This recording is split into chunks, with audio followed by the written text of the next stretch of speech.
तो कोएंजाइम जो कि ऑर्गेनिक इन नेचर है और कोएंजाइम जो कि नॉन प्रोटीन पार्ट है एंजाइम का। ओके, अच्छा, कुछ एंजाइम्स ऐसी भी हैं कि इन कोएंजाइम्स के बगैर जो है अपना काम नहीं कर पाती। So there is positive effect of coenzyme. So without coenzyme certain enzymes are unable to function, जैसे कि NAD, FAD के बगैर कुछ एंजाइम्स अपना फंक्शन परफॉर्म नहीं कर पाती। और मोस्ट ऑफ द विटामिन्स भी जो हैं कोएंजाइम्स होते हैं। मोस्ट विटामिन्स और कोएंजाइम्स। ओके, नाउ एक्टिवेटर्स जो कि कोफैक्टर में आते हैं, कोफैक्टर हैं। And activators are inorganic substances. Okay, so these are inorganic as well. एक ऐसा फैक्टर जो कि एंजाइम की एक्टिविटी को इंक्रीज कर दे, ठीक है, तो उसको एक्टिवेटर्स कहते हैं। और नेम से भी जाहिर है कि ये एक्टिवेट करेगा एंजाइम की एक्टिविटी को। ओके, एक्टिवेटर जो है वो एंजाइम की एक्टिविटी को इंक्रीज करते हैं। एक्टिवेटर्स के कुछ एग्जांपल्स हैं, जैसे कि मैग्नीशियम आयन वो एक्टिवेट करता है फॉस्फेटेज एंजाइम को।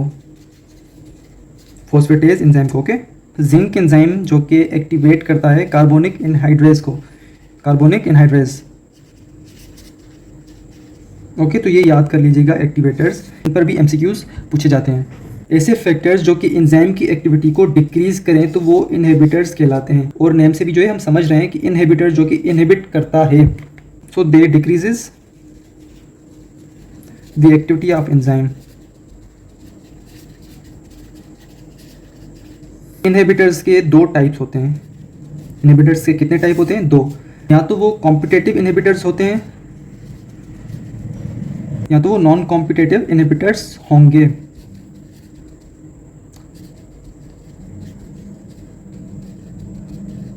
ओके, इनहिबिटर्स के दो टाइप्स हैं, competitive inhibitors and non competitive inhibitors.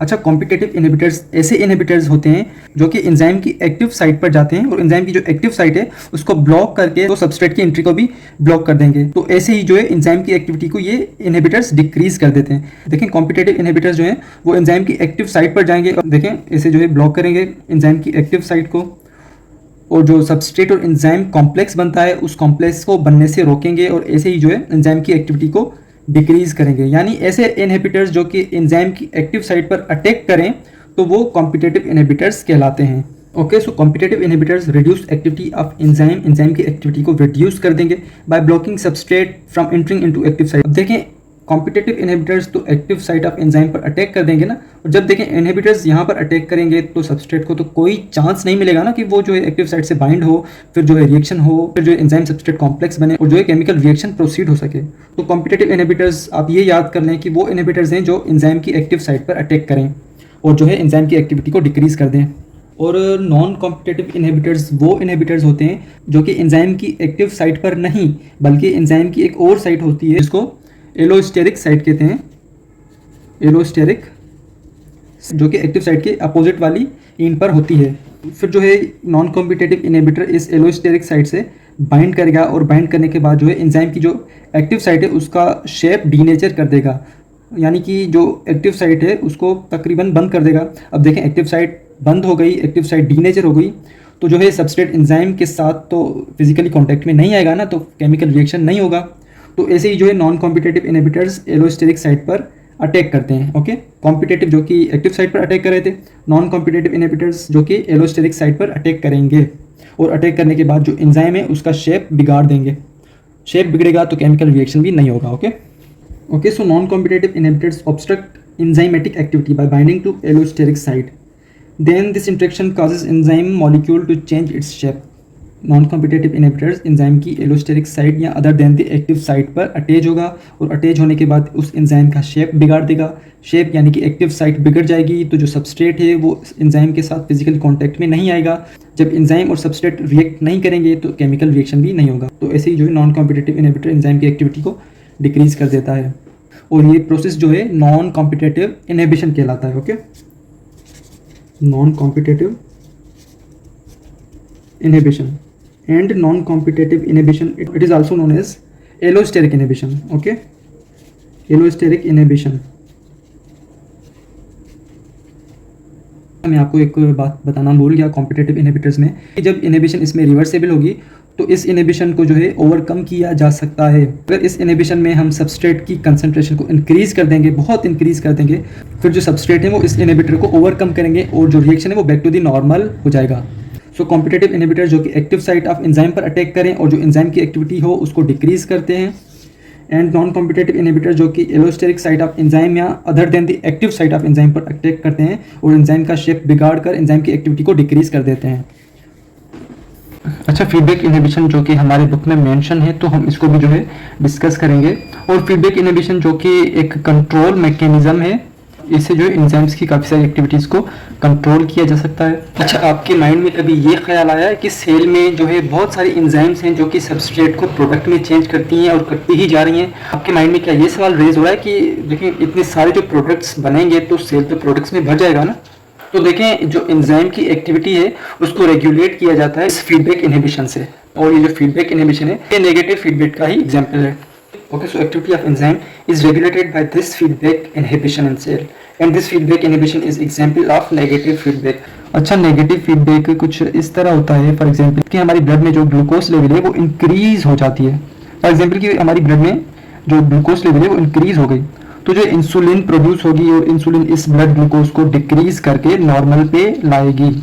तो देखें अपोजिट करके नेगेटिव करके और नेगेटिव फीडबैक हुआ और जो ब्लड को नॉर्मल लेवल पर लाया गया तो इसको जो नेगेटिव फीडबैक मैकेनिज्म कहते हैं। यानी कोई चीज़ बढ़ जाए तो उसको डिक्रीज करके नॉर्मल पे लाएं, या फिर कोई चीज़ कम हो जाए तो उसको इंक्रीज करके नॉर्मल पर लाएं। यही है नेगेटिव फीडबैक का कॉन्सेप्ट। अब देखें सेल में अगर प्रोडक्ट्स की क्वांटिटी इंक्रीज हो जाएगी फिर जो कोई एंड प्रोडक्ट होगा ना किसी भी रिएक्शन का, जो है वो उस एंजाइम से बाइंड होगा और जो रिएक्शन है उसको डिक्रीज कर देगा, रिड्यूस कर देगा, या हो सके उसको स्टॉप भी कर दें। फिर जब ये सारे प्रोडक्ट्स यूज हो जाएंगे ना तो जो एंजाइम को जिस प्रोडक्ट ने इनहिबिट किया था वो जो है उस एंजाइम से हट जाएगा और नॉर्मली जो है एंजाइम्स फिर प्रोडक्ट्स इंक्रीज करती जाएंगी। अच्छा, इस फीडबैक इनहिबिशन की वजह से जो कंसंट्रेशन है प्रोडक्ट की वो सेल में ऑलवेज कांस्टेंट रखी जाती है। अब इस फीडबैक इनहिबिशन को डायग्राम से भी समझते हैं। फॉर एग्जांपल ये एक एंजाइम है, ठीक है, जो कि अपने सबस्ट्रेट के साथ बाइंड करेगी। ये इसका सबस्ट्रेट है, ये जो है एंजाइम 1 है, ठीक है। तो अब देखें एंजाइम सबस्ट्रेट कॉम्प्लेक्स बना और फिर जो है सबस्ट्रेट चेंज होगा अपने प्रोडक्ट में, और सपोज करें कि ये उसका प्रोडक्ट ए है, ठीक है। तो ए प्रोडक्ट जो है वो दूसरी एंजाइम के पास जाएगा। सपोज करें कि एंजाइम 2 के पास गया और ये ए प्रोडक्ट जो है एंजाइम 2 के साथ जो है कॉम्प्लेक्स बनाएगा और एक और केमिकल रिएक्शन परफॉर्म करेगा। फिर जो है एंजाइम 2 से भी हमें दूसरा प्रोडक्ट मिलेगा। फॉर एग्जांपल वो जो प्रोडक्ट होगा वो होगा बी, ठीक है। और बी जो है वो एंजाइम 3 के पास जाएगा। ये है तो ये प्रोडक्ट, लेकिन एंजाइम 3 के लिए जो है ये सबस्ट्रेट होगा, एज अ सबस्ट्रेट। तो जो ये बी है वो जाएगा एंजाइम 3 के पास एज अ सबस्ट्रेट, और जो है एंजाइम सबस्ट्रेट कॉम्प्लेक्स बनेगा, केमिकल रिएक्शन होगा और वहाँ से जो है प्रोडक्ट आएगा। और सपोज करें कि वो प्रोडक्ट है सी, और सी जो है एंड प्रोडक्ट है, ठीक है। ये है हमारा एंड प्रोडक्ट। अब सपोज करें कि सेल में बहुत सारे प्रोडक्ट्स बन गए हैं। अब जो है इस रिएक्शन को कैसे भी करके रोकना है जिससे ज़्यादा मज़ीद प्रोडक्ट ना बने। फिर जो है ये एंड प्रोडक्ट जाकर उसी एंजाइम 1 के पास जाएगा और उसकी जो है एलोस्टेरिक साइट पर बाइंड करेगा और फिर जो है नॉन कॉम्पिटिटिव इनहिबिशन होगी, ठीक है। फिर जो है एंजाइम 1 अपना काम करना बंद कर देगी। अब ये एंजाइम काम करना बंद करेगी तो जो है फिर ये रिएक्शंस भी नहीं होंगे और जो दूसरे प्रोडक्ट्स हैं, फॉर एग्जांपल ये एंड प्रोडक्ट जो कि ज़्यादा हो गए वो प्रोड्यूस नहीं होंगे। तो ऐसे ही जो है प्रोडक्ट की कंसंट्रेशन सेल में कांस्टेंट रखी जाती है, and this is known as feedback inhibition. Okay, so that's it. अगर आपने कुछ पूछना हो तो आप मुझसे कमेंट सेक्शन में पूछ सकते हैं या फिर मेरे फेसबुक पेज पर पूछ सकते हैं जो कि डिस्क्रिप्शन में उसकी लिंक मौजूद होगी। Okay, so that's it.